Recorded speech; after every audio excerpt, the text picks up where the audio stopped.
Chapter 48 Simi को अपने मामा की याद आना।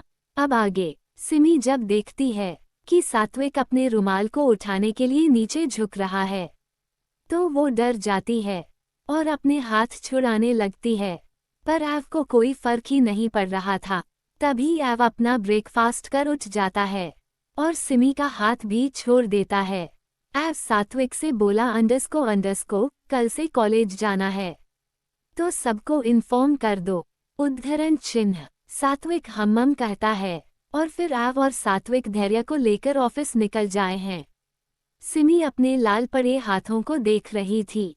उसे मॉन्स्टर पर बहुत गुस्सा आ रहा था, पर वो कर भी क्या सकती थी।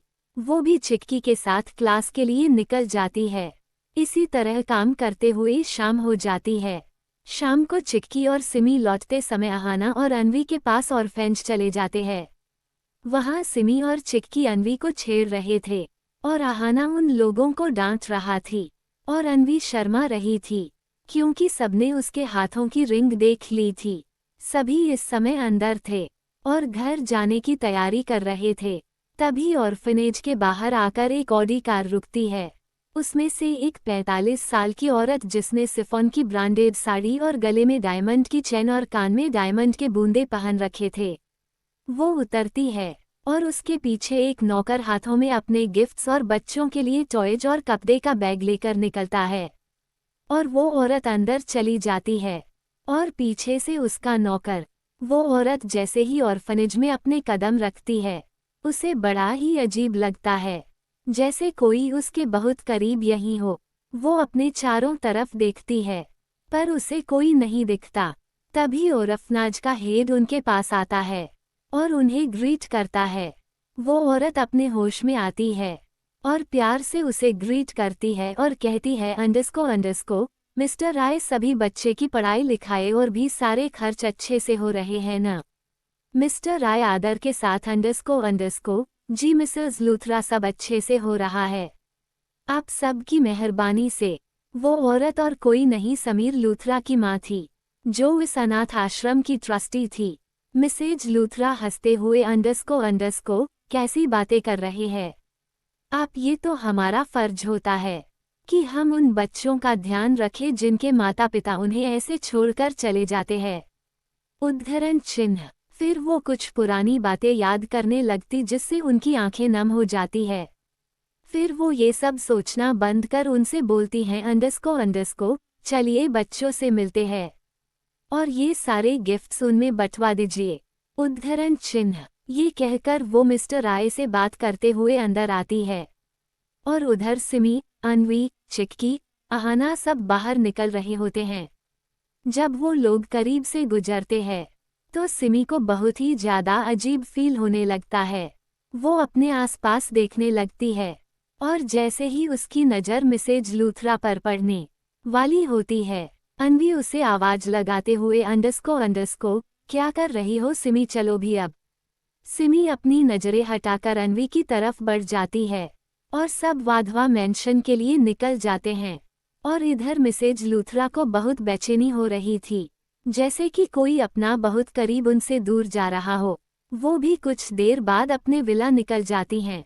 सिमी कार में बैठे बैठे आज उसे जो फील हो रहा था वही सब सोच रही थी। अचानक उसकी आंखों से आंसू आने लगते हैं। उसे आज पता नहीं क्यों अपने मम्मा की बहुत याद आ रही थी। वो बाहर विंडो की तरफ देखते हुए रोए जा रही थी। उसे आज भी यकीन नहीं होता कि उसने अपने भाई और मम्मा को खो दिया। उसे आज भी लगता है कि उसकी मम्मा आकर उसे अपने सीने से लगा लेंगी और कहेंगी कि अब कभी छोड़कर नहीं जाऊंगी। ये सब सोच सोचकर सिमी रोए जा रही थी। उसकी कार रुकती है और वो बिना किसी को देखे मेंशन के अंदर अपने रूम में चली जाती है। सबको थोड़ा अजीब लगता है पर कोई ज्यादा ध्यान नहीं देता। सिमी बेड में अपना छोटा सा सर घुसाए अभी तक सिसक रही थी। इसी तरह रात हो जाती है और सभी लोग ऑफिस से आ जाते हैं और डिनर हॉल में बैठ जाते हैं। एव चारों तरफ अपनी नजरें घुमाता है पर उसे सिमी कहीं नहीं दिखती। वो अनवी से पूछता है अंडस्को सिमी कहाँ है? अनवी बोली अंडस्को, सिमी को भूख नहीं थी इसलिए वो सो गई। एव को अब और अजीब लगता है, क्योंकि सिमी के तो बहुत भूख लगा करती है और वो कभी खाने को स्किप नहीं करती थी।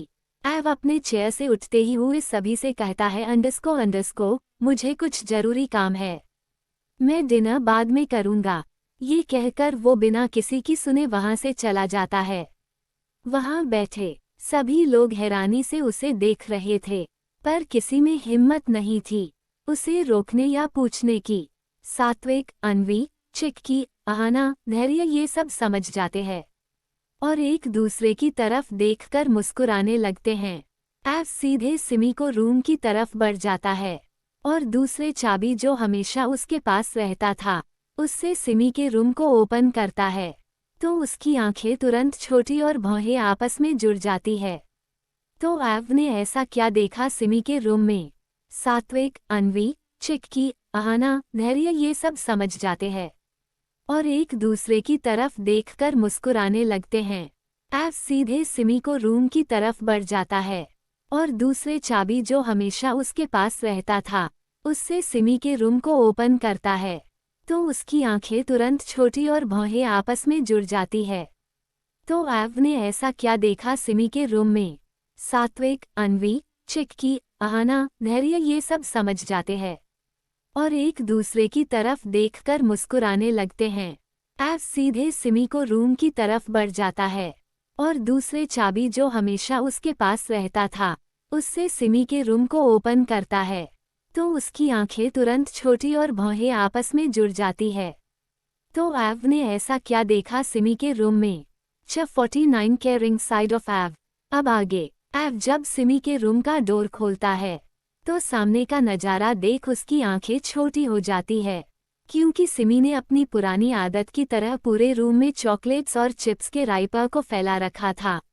उसका रूम एक डस्टबिन की तरह लग रहा था और सिमी अपने टेडी में अपना छोटा सा मुंह घुसाए चैन से सो रही थी। एव को तो उस टेडी को देख इतना गुस्सा आ रहा था कि उसका बस चलता तो वो तुरंत सिमी से उसे अलग कर बाहर फेंक देता, पर वो ऐसा कुछ नहीं कर सकता था क्योंकि उसने एक बार ऐसा किया था तो सिमी ने उसे अपने काली रूप का दर्शन करा दिया था और तब एव भी घबरा गया था और उसने दोबारा सबसे महंगा और बड़ा सा टेडी सिमी को लाकर दिया था। तब जाकर सिमी मानी थी और इतनी समय उसने एव के ही दिए हुए टेडी से चिपक कर सो रही थी। एव सारे कचरे को साइड करते हुए सिमी की बेड की तरफ जाता है और उसका छोटा सा क्यूट सा चेहरा टेडी दे बाहर निकालता है। वो सिमी का चेहरा जब देखता है तो उसकी आंखें तुरंत सर्द हो जाती है, क्योंकि सिमी का फेस रोने से पूरा लाल था। एव उसके फेस को टच करता है तो सिमी कसमसाते हुए अपनी बड़ी बड़ी आंखें खोलती है और एव को अपने पास देख चौंक कर उठकर बैठ जाती है। एव उसे ही एक टक देख रहा था।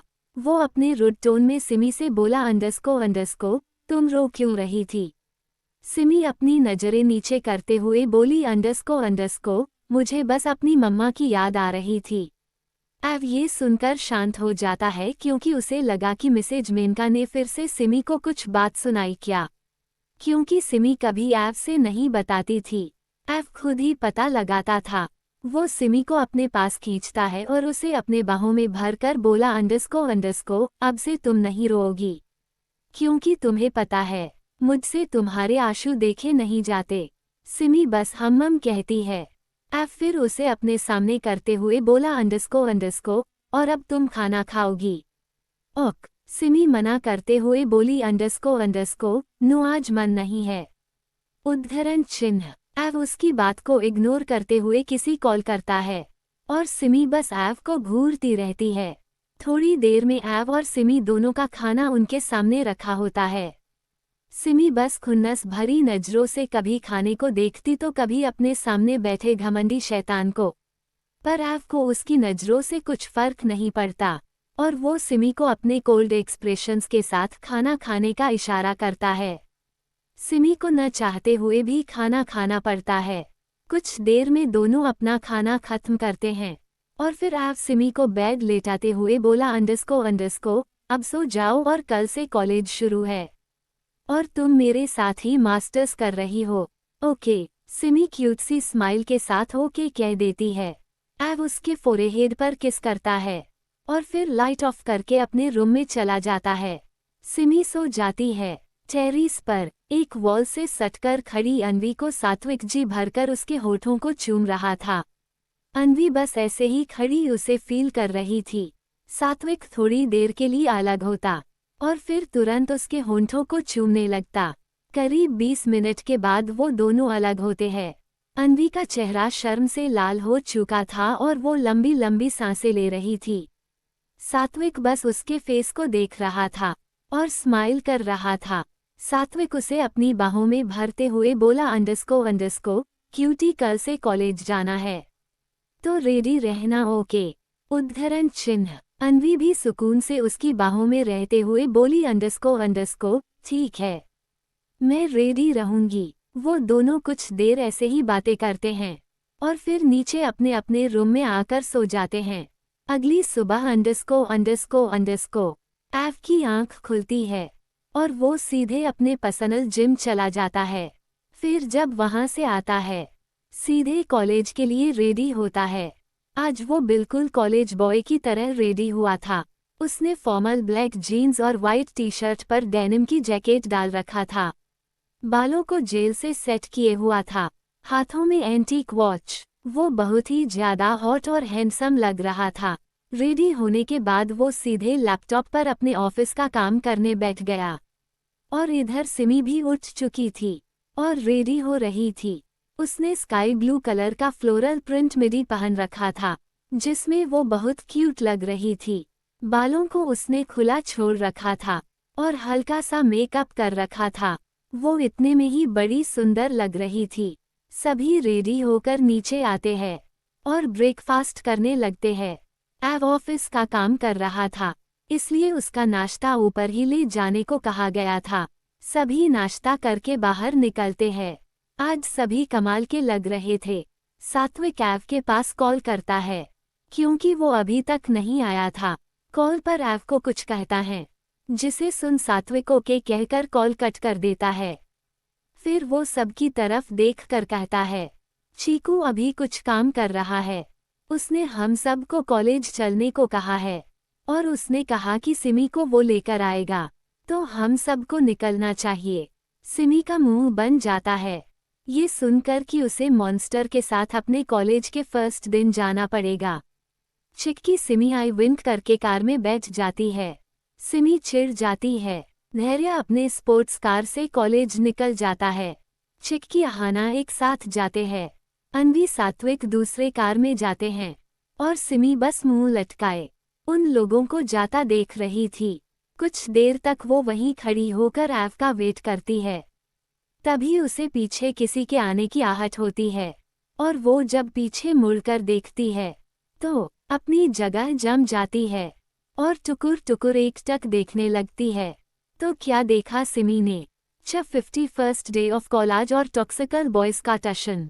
अब आगे सिमी बस अपने सामने खड़े इंसान को बिना अपनी बड़ी बड़ी पलकें झपकाया टुकुर टुकुर निहार रही थी और वहीं एव अपनी पॉकेट में एक हाथ डाले और दूसरे हाथ में कान के पास फोन लगाए किसी से बातें करते हुए बड़े ही एरोगेंट स्टाइल में आ रहा था। एव अपनी बात खत्म करता है और सिमी के पास आने लगता है पर वो जब सिमी को देखता है तो वो उसे देखता ही रह जाता है क्योंकि वो उसमें बेहद क्यूट लग रही थी। पर जब वो सिमी की इतनी इंटेंस नज़रें खुद पर देखता है तो उसके चेहरे पर लाइट स्माइल आ जाती है और वो उसकी तरफ अपने कदम बढ़ा देता है। सिमी अभी तक उसे ताड़ रही थी। उसे पता भी नहीं चला कि कब एव ने उसको कमर से पकड़ अपने आप सटा लिया और जब उसने सिमी के कानों के बाल पीछे करके उसके कानों पर हल्का सा बाइट किया तब जाकर सिमी अपने सेंस में आई। एव ने धीरे से सरगोशी के साथ उसके कान में बोला, क्या इरादा है? मुझे अपनी इन बड़ी बड़ी आंखों से ही खा जाओगी क्या? एव की ऐसी बातें सुन सिमी का फेस पूरा लाल हो गया। एक तो वो इतनी गोरी, ऊपर से उसके हल्के से ब्लश करने पर भी पूरा फेस लाल हो जाता था और आज तो वो कुछ ज्यादा ही करने लगी। उसका चेहरा आग की तरह तपने लगा। एव उसके फेस के हर बनते बिगड़ते भाव को देख रहा था। तब भी वो सिमी को टीस करते हुए बोला, तुम्हारा फेस इतना रेड क्यों हो रहा है और इतना वार्म क्यों हो गया है। सिमी का तो अब जमीन में धंस जाने का मन कर रहा था। वो यही सोच रही थी कि ये आदमी कभी उसे टीस करने से पीछे नहीं हटता। वो अपने कमर से उसके हाथों को हटाते हुए अपनी नज़र दूसरी तरफ करते हुए बोली, उम्मम हमें लेट हो रहा है। आई थिंक हमें चलना चाहिए। ऐव फिर से उसे अपनी करीब खींचता है और अपने ठंडे हाथों को उसके वार्म फेस पर रखते हुए धमकी के लहजे में बोला, हम कॉलेज तो चल रहे हैं, पर तुम एक बात याद रखना, वहाँ मेरे अलावा अगर तुमने किसी भी लड़के से बात की या देखी भी तो मुझे नहीं पता कि मैं उस लड़के और तुम्हारे साथ क्या कर जाऊंगा। तुम वहाँ मेरी बनकर चल रही हो, समझ में आई बात। सिमी उसकी बात सुनकर अपने मन में सोचती है, ये आदमी कभी न सुधर सकता है और न ही बदल सकता है।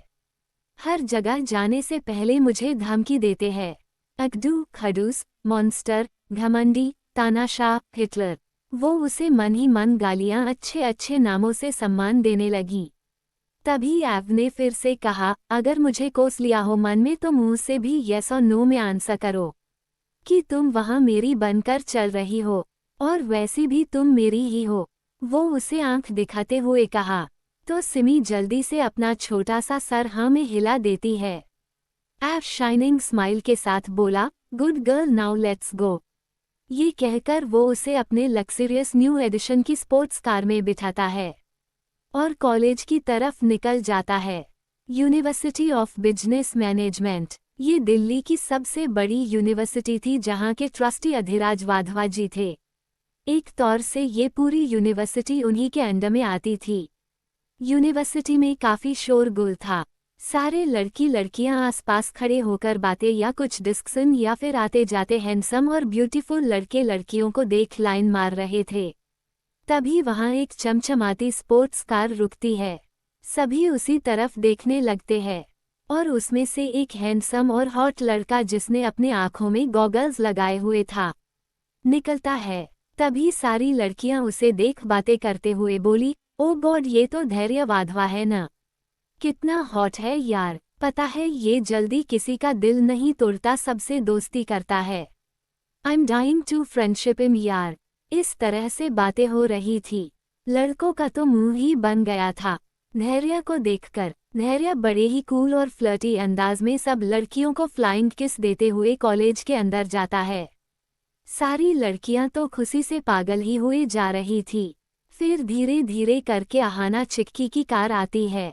उन्हें देखकर सारी लड़कियों का मुंह बन जाता है और लड़के पागल ही हो जाते हैं, पर वो दोनों उन सबको इग्नोर करते हुए अंदर चली जाती हैं।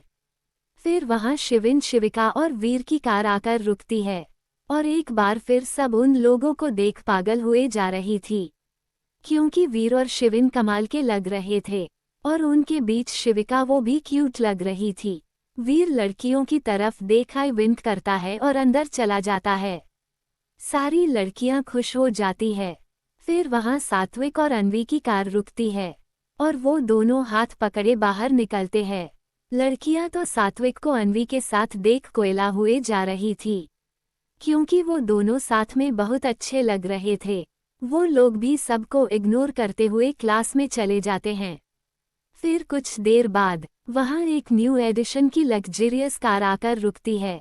सब कार को ही देख एक्साइटेड हो जाते हैं कि कार तो अभी मार्केट में भी नहीं आई तो इसे यहाँ कौन ले आया।